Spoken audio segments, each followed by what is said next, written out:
Angel ബിൻ്റെ വേൾഡിലേക്ക് ഏവർക്കും സ്വാഗതം.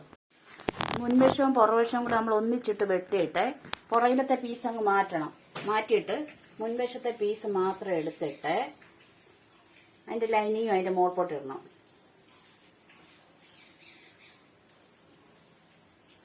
മോൾപോട്ട് ഇട്ടിട്ട് നമ്മൾ ഈ കഴുത്തിറക്കി വെട്ടണം. ഏത് ഫാഷനാന്ന് വെച്ചാൽ അത് വെട്ടണം. പിന്നെ ഈ കൈക്കുഴി ഉണ്ടല്ലോ, കൈക്കുഴിയും കുറച്ച് ഇറക്കി വെട്ടണം. മുന്നിലത്തെ പീസാണ്.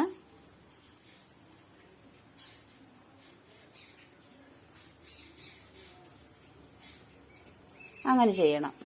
ഇനി ആ പീസ് അങ്ങോട്ട് മാറ്റിയിട്ടിട്ട് നമ്മൾ പുറകിലത്തെ പീസ് എടുത്തിട്ട് രണ്ട് ടക്ക് ഇടണം. പുറകെ ടക്ക് ഇടാനുള്ളതാണ്. പിന്നെ 1 ഇഞ്ച് വീതം ഇവിടെ കളയുവാണ്. എന്നാലേ പുറം ഭാഗവും പുറകിലത്തെ കൈയും ഒക്കെ നല്ല ടൈറ്റായിട്ട് ഇരിക്കത്തുള്ളൂ. അല്ലെങ്കിൽ ഇത് ഈ ഭാഗം ലൂസായിട്ട് മാറും.